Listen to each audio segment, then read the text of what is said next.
모레부터 서울과 수도권 일부 지역뿐만 아니라 전국에서 5명 이상의 사적 모임이 금지됩니다. 홍남기 경제부총리가 내년 46만 가구의 주택 공급 계획을 밝혔습니다. 쌍용 자동차가 지난 2009년 1월 이후 11년 만에 다시 법정 관리를 신청했습니다. 다만 3개월 안에 새로운 투자자를 찾는다면 법정 관리를 조기 취할 수 있게 됩니다. 고 이건희 삼성전자 회장의 상속인들이 내야 할 상속세가 11조 원대로 추산됩니다. 센 경제라이브 시작합니다.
시청자 여러분 안녕하십니까? 센 경제라이브 서정덕입니다.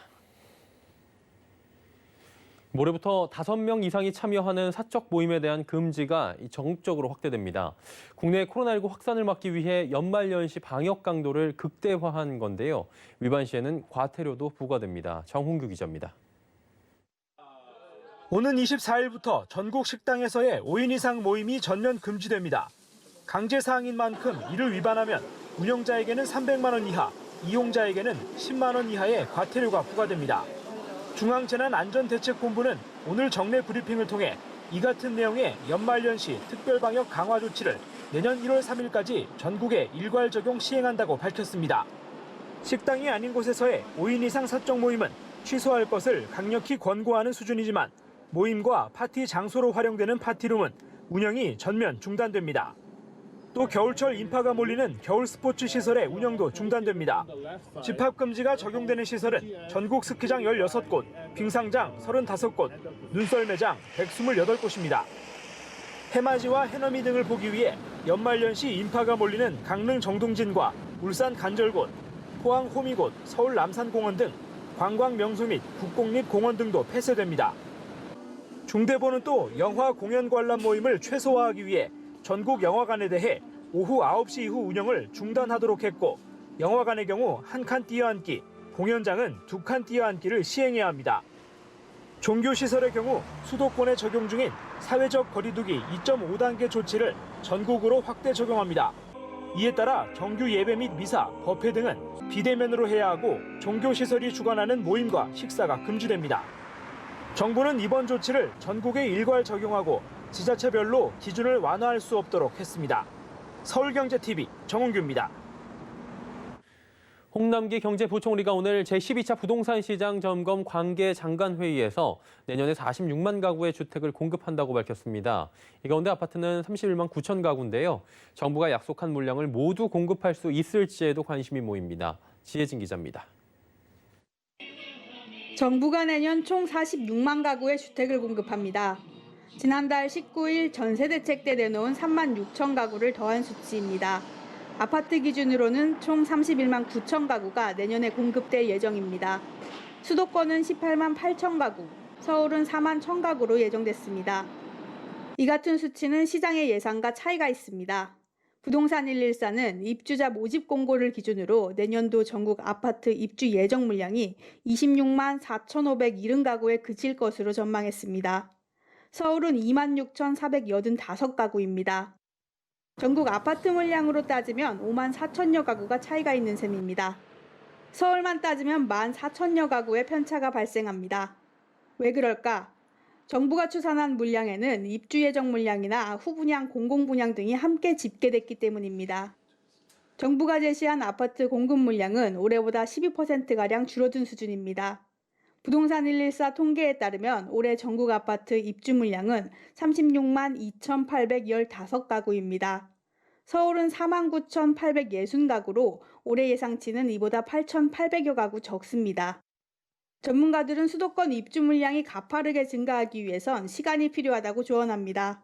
윤승현 하나금융투자 건설부문 애널리스트는 리포트를 통해 2022년까지 주택 입주 물량의 가파른 증가는 어렵다면서도 2023년 이후는 내년 이후 공급 확대를 통해 증가할 수 있다고 분석했습니다.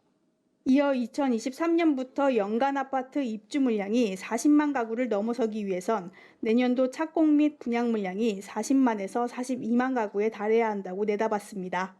서울경제TV 지혜진입니다. 쌍용 자동차가 11년 만에 또다시 법원에 기업 회생 절차를 신청했습니다. 쌍용차는 21일 평택본사에서 이사회를 열어 회생 절차 신청을 결의했습니다. 서울회생법원의 회생 절차 개시 신청서와 함께 회사 재산 보전 처분 신청서, 포괄적 금지 명령 신청서 등을 함께 접수했습니다. 다만 쌍용차는 자율 구조 조정 지원 프로그램을 함께 접수했습니다. 이는 법원이 채권자들의 의사를 확인해 회생 절차 개시를 최대 3개월까지 연기해주는 제도입니다. 쌍용차는 이 기간 투자자와의 협상으로 회생 절차를 조기 취하한다는 계획입니다. 만일 채권단과 원만하게 합의가 이뤄지지 않을 경우에 법원은 회생 절차 개시 여부를 결정한 뒤 후속 절차를 진행하게 됩니다. 지난 10월 25일 별세한 고 이건희 삼성전자 회장의 상속인들이 내야 할 상속세가 오늘 증시 마감과 함께 확정됐습니다. 세무업계에 따르면 이 회장의 주식 상속가액은 8월 24일부터 오늘까지의 종가 평균으로 계산됩니다. 6월 공시된 이 회장의 삼성전자, 삼성물산 등 관련 지분율을 반영하면 주식 상속가액은 총 18조 9천억 대이며 여기에 최대 주주 할증률 20%와 최고세율 50%, 자진신고 공제율 3%를 감안하면 주식 상속세액만 11조 원대가 될 것으로 추산됩니다. 이 회장의 상속세 규모는 주식분만 따져도 역대 최대 규모이고 추가로 용인 에버랜드 토지 등에서도 상속세가 발생할 전망입니다. 홍남기 경제부총리 겸 기획재정부 장관이 가계부채관리 선진화 방안을 내년 1분기 중에 마련하겠다고 밝혔습니다. 또 이미 발표된 대책들이 현장에서 차질 없이 이행될 수 있도록 지속적으로 점검하겠다고 강조했습니다. 정순영 기자입니다. 오늘 정부 서울청사에서 열린 제12차 부동산 시장 점검 관계장관 회의에서 홍남기 경제부총리는 2021년 주택 수요 관리 방향에 대해 언급했습니다. 홍 부총리는 상환 능력 기반 여신 심사 유도를 위한 가계부채관리 선진화 방안을 내년 1분기 중 마련하는 등 가계부문 유동성을 세심하게 관리해 나가겠다고 밝혔습니다. 또 주택시장을 실수요 중심으로 재편하기 위해 전 단계에 이르는 투기수요 차단 장치를 마련했다며 제조들이 시장에서 연착륙하도록 사전 준비에 만전을 기할 것이라고 설명했습니다. 이어 고액 고소득 신용대출의 차주 단위 DSL 적용, 고액 신용대출 사후관리 강화 등 이미 발표된 대책들이 현장에서 차질 없이 이행될 수 있도록 지속적으로 점검하겠다고 강조했습니다. 홍 부총리는 가격 상승과 공급 불안을 잡지 못한 것에 대해 새 제도들이 정착해 나가는 과정에서 아직 시장 안정세가 정착되지 못한 점에 대해 안타깝고 송구한 마음이라고 전했습니다. 그러면서 내년은 정책이 본격 시행되는 중요한 시기로 시장 상황 모니터링, 공급 대책의 착실한 추진을 통해 시장 안정 성과가 조기에 나타나도록 총력을 다하겠다고 덧붙였습니다.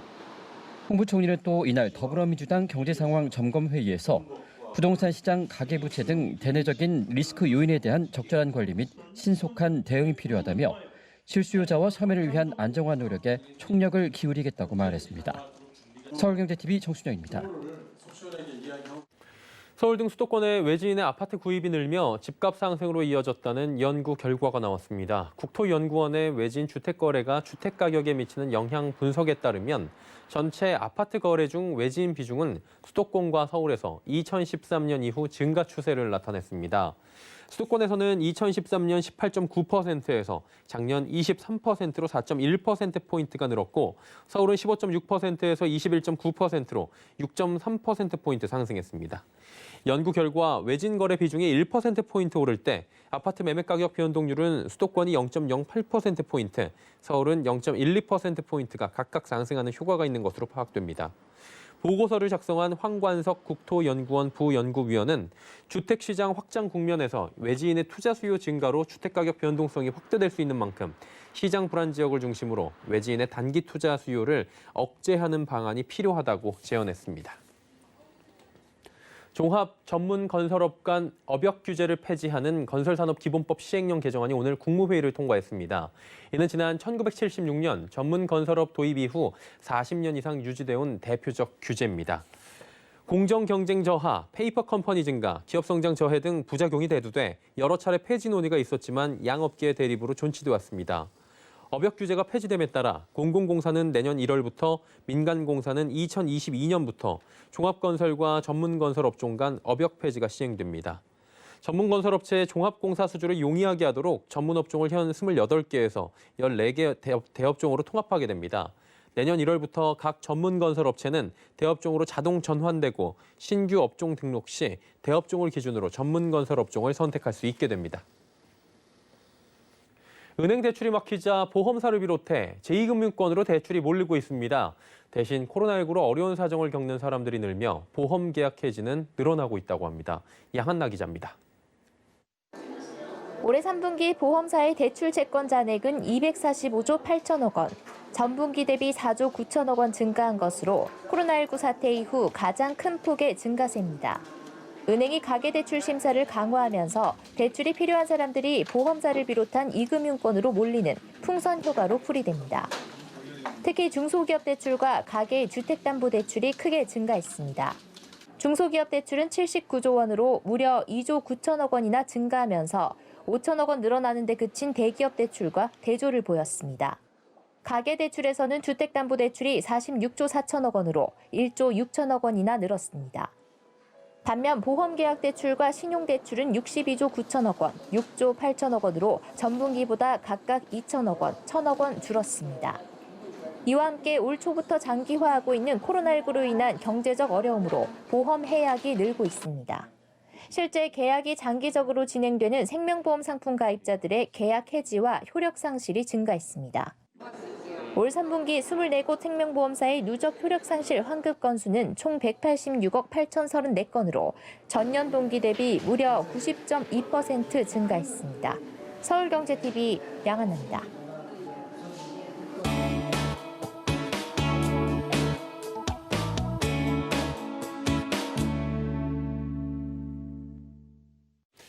(2020년) 올 한 해 우리 부동산 시장은 굉장히 큰 혼란을 겪은 바 있습니다. 천정부지로 치솟은 집값에 정부가 잇따라 고강도 규제를 내놨는데 투자 수요는 규제를 피해 인근 지역으로 옮겨다니면서 집값을 올려놨죠.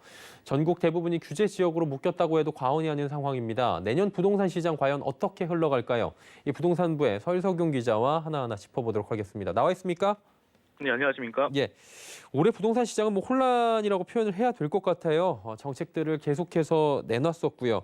일단 그러다 보니까 내년에 시행되는 제도 얘기부터 해봐야 될 것 같은데 어떤 것들이 있나요? 네, 부동산 관련 세금이 강화되고 특별 공급 등의 청약 조건을 조금 완화한다는 것이 주요 내용입니다. 큰 틀에서는 실수요자 중심의 정책이 펼쳐지도록 하는 방안인데요. 우선 시장 흐름에 영향을 미칠 만한 것들 몇 가지만 정리해 보겠습니다. 먼저 종부세 강화에 대한 내용인데요.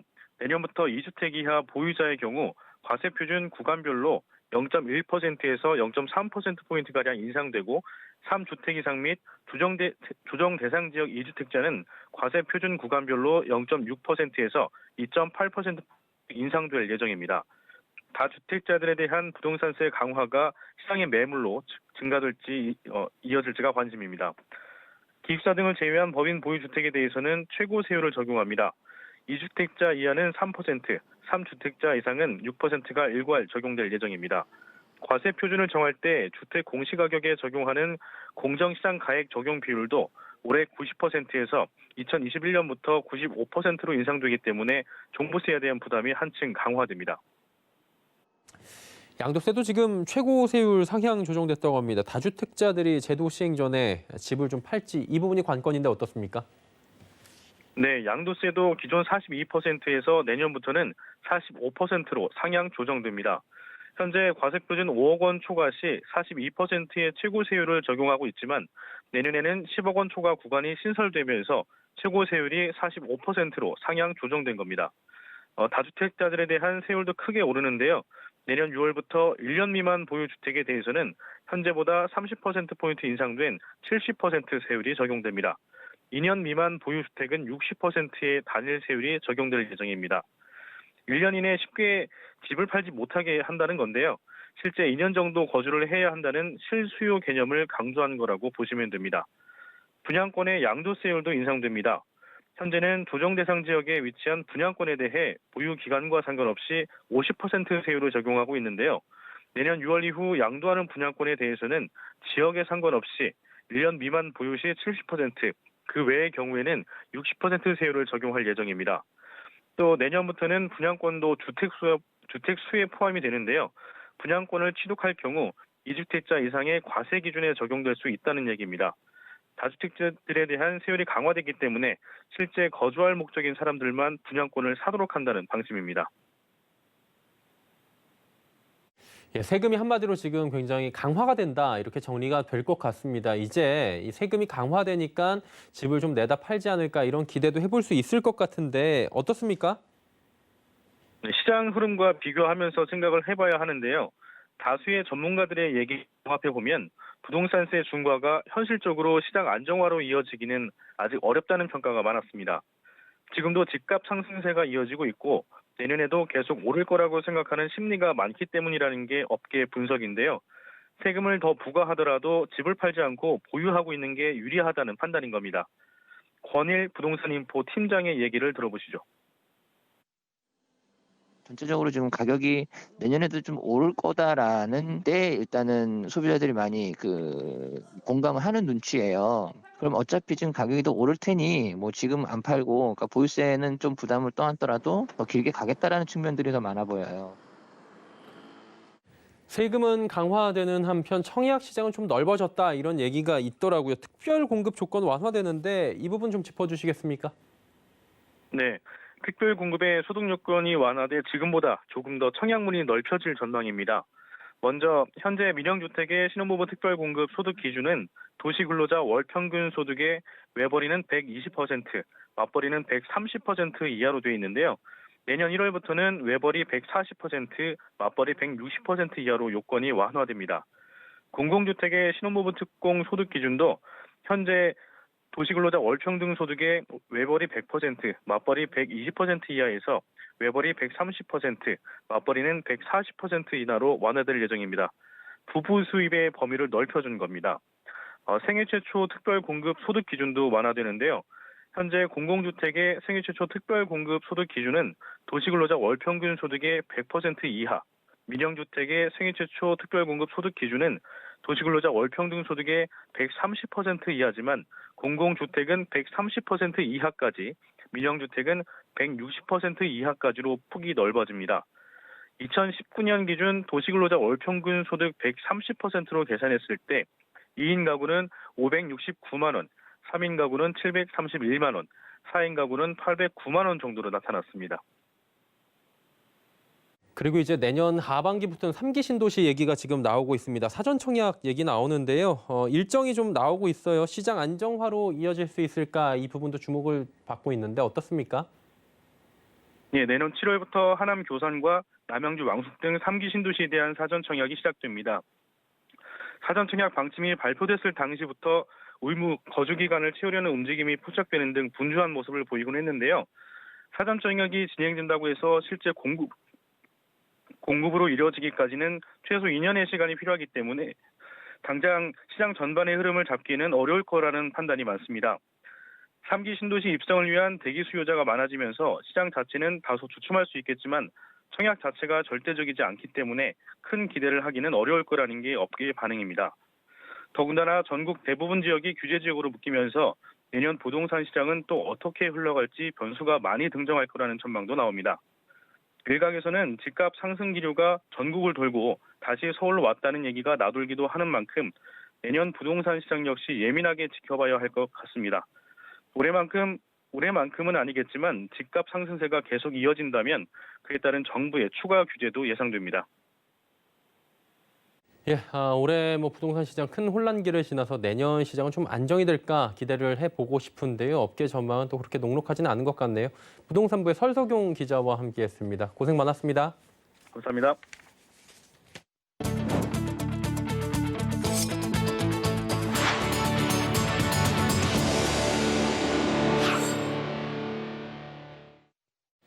비상장 벤처기업 창업 경영주에게 한 주당 최대 10개 복수 의결권이 부여되는 방안이 추진됩니다. 초기 벤처기업의 경영권 위협에 대한 우려를 줄여주고 창업 경영주가 최대 주주 지위를 유지한 채 대규모 투자를 유치할 수 있도록 지원하기 위한 건데요.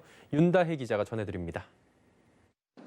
중소벤처기업부는 비상장 벤처기업의 복수 의결권 주식 도입을 위한 벤처기업 육성에 관한 특별조치법 개정안이 오늘 국무회의를 통과했다고 밝혔습니다. 복수 의결권 주식은 의결권이 여러 개인 주식을 의미합니다. 한 주당 여러 개의 의결권을 행사할 수 있는 주식은 현행법상 불가능했습니다. 개정안은 비상장 벤처기업의 대규모 투자 유치로 창업주의 지분이 30% 이하로 떨어지거나 최대 주주 지위를 상실하는 경우 복수의 결권 발행을 허용토록 했습니다. 한 주당 의결권 한도는 10개, 존속기간은 최대 10년 이내로 했습니다. 벤처기업은 자율적으로 주주총회를 통해 정관을 개정해 복수 의결권을 발행할 수 있는데 이때 주식 총수의 4분의 3 동의가 필요합니다. 중기부는 이번 개정안을 연내 국회에 제출해 혁신 벤처기업의 투자 유치를 지원할 계획입니다. 복수 의결권이 창업 벤처 선순환 생태계에 기여하고 혁신적인 벤처기업이 대규모 투자 유치를 통해 유니콘 기업으로 성장할 수 있는 밑거름이 될 것으로 기대합니다. 개정안에는 복수 의결권 허용에 따른 부작용 방지 대책도 마련됐습니다. 우선 남용을 막기 위해 복수 의결권을 상속 양도하거나 발행 벤처기업이 공시 대상 기업 집단에 편입되는 경우에는 보통 주식으로 전환되도록 했습니다. 창업주가 상장 이후 일정 기간 경영에 전념할 수 있도록 3년간 유예 기간을 부여합니다. 또 소수 주주와 채권자 보호 등을 위해 주요 사안에 대해서는 복수 의결권 행사가 제한됩니다. 복수 의결권 존속기간 변경을 위한 정관 변경, 이사의 보수, 회사에 대한 책임의 감면, 자본금 감소의 결의, 이익의 배당 등 주요 사안에 대해서는 1주당 1의결권을 행사하도록 합니다. 투명성을 확보하기 위해 복수 의결권을 발행한 기업은 중기부에 보고하도록 하고 발행 내용 공시와 간부에 고시토록 했습니다. 서울경제TV 윤다입니다. 앞으로는 내가 타는 자가용에 광고 스티커를 붙여 수익을 창출할 수 있게 됩니다. 산업통상자원부는 오늘 2020년 제5차 산업융합 규제특례심의위원회를 열어 자가소유 자동차 활용 5개 광고 중개 플랫폼에 대한 실증 특례를 승인했습니다. 이에 따라 광고 수익을 얻고자 하는 개인은 애플리케이션에서 원하는 광고 부착물을 고르고 자가용 외부에 붙여 주행만 하면 부수입을 낼 수 있게 됩니다. 산업통상자원부는 이날 자기 소유 자동차 활용 5개 광고 중개 플랫폼을 포함한 실증 특례 15건과 임시허가 2건, 적극행정 1건 등을 승인했습니다. 성인 10명 중 7명은 지난해 한국에 대한 일본의 수출 규제로 시작된 일본 제품 불매운동에 참여한 경험이 있는 것으로 나타났습니다. 시장 조사 전문업체 엠브레인 트렌드 모니터에 따르면 전국 성인 1,000명을 대상으로 일본 제품 불매운동 참여 여부를 조사한 결과 약 72%가 참여한 경험이 있다고 답했습니다. 조사 결과에 따르면 여성이 남성보다 불매운동 참여 비율이 높았고 나이별로 30대, 50대, 40대, 20대의 순으로 나타났습니다. 불매 브랜드로는 75.7% 응답한 유니클로였고 그 뒤를 이어 아사히와 사포로, ABC 마트 순이었습니다.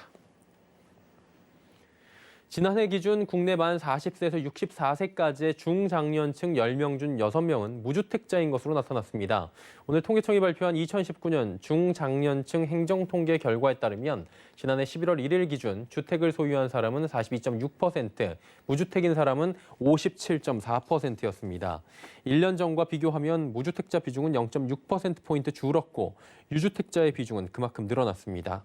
중장년층의 56.3%는 금융권의 대출 잔액이 있었고 대출 잔액의 중앙값은 4,856만 원이었습니다. 센 경제라이브 저희가 준비한 소식은 여기까지입니다. 건강한 저녁 시간 보내시길 바랍니다. 고맙습니다.